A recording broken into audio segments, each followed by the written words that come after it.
This is Jeff with Shout Out Minnesota, and we are here with Danny Pintaro here at the Chicago Days of the Dead 2021. You said it right. I did. I've been practicing. So tell us so far, how has your experience has been with the fans? Really good. This has been a super good convention. We're having a good time. Meeting all the people is always so much fun, and they always have such positive stories to tell us about, partly about Cujo or Who's the Boss, the memories from that, and partly about some of the activism stuff I've done.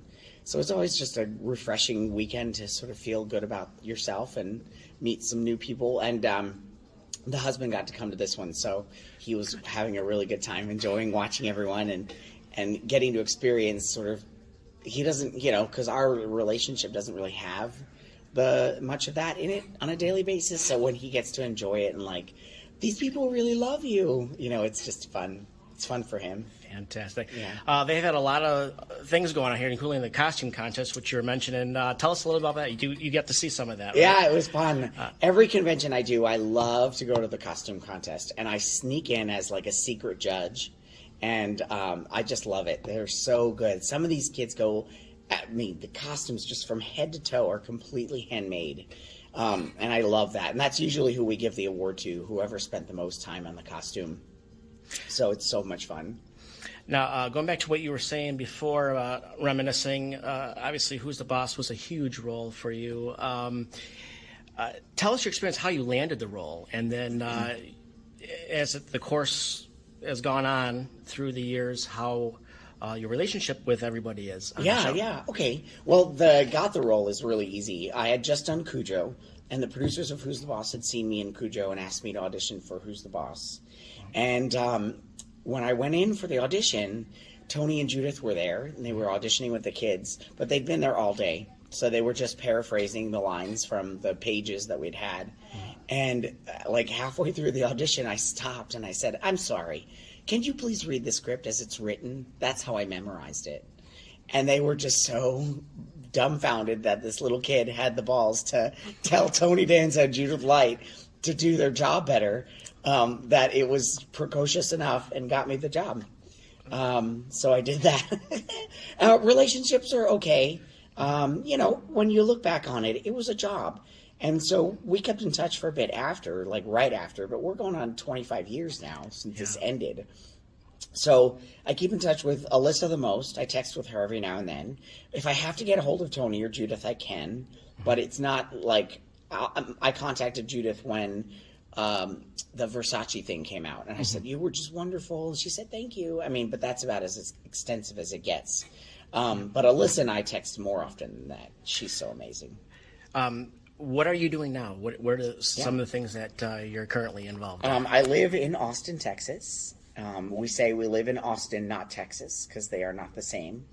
And I'm a vet technician for a private clinic there.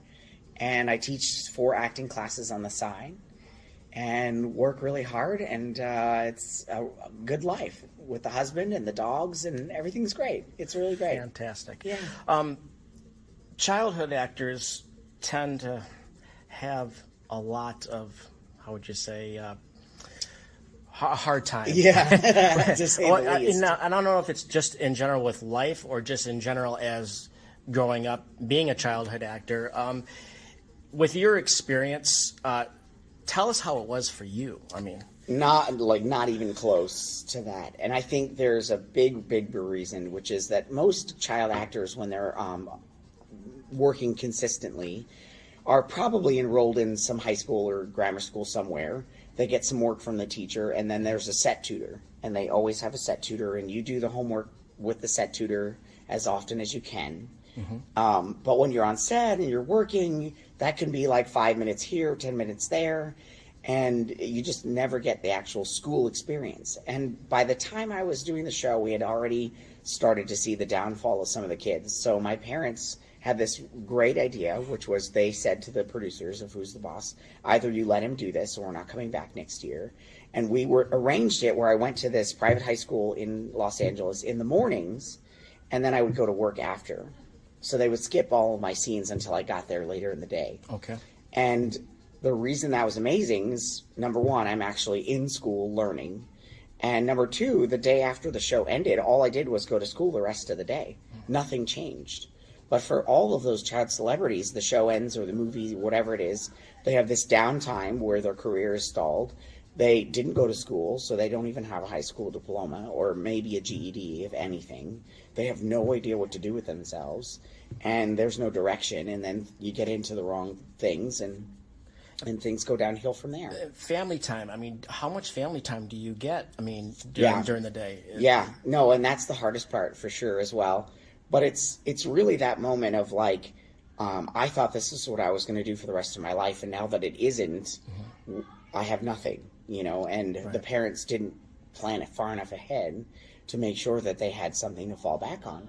And that's what I fell back on. Like, I wasn't trying after the show to get jobs because I was too busy trying to get into college. And then I was in Stanford for 4 years. That's all. The last thing I can think about while I'm there is trying to be a child actor or trying to be a celebrity still. And did you go to school for what you are doing now? I went to be a veterinarian, and I cannot do math to save my life.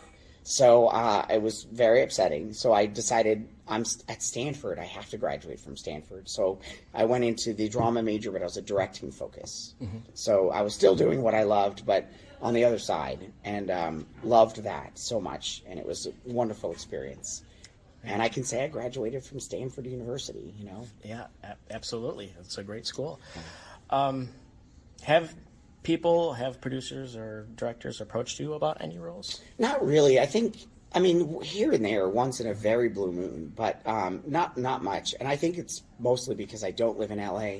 No one knows where I am or what I'm doing, and nothing's coming up. So there's a potential for a Who's the Boss reboot. My involvement seems to be iffy at best, so we'll see how that goes. But next year I'm planning on trying to do more and get back into it some more, so we'll see. That might be a different story next year. We'll see. Well, thank you so much for You're your time. welcome. You're welcome. Before you go, one last shout out to your fans. Yes, fans, I love you. All of them. Who's the Boss fans, Cujo fans. There's even some As the World Turns fans out there somewhere. And all of my activism friends and family, I love you all so much.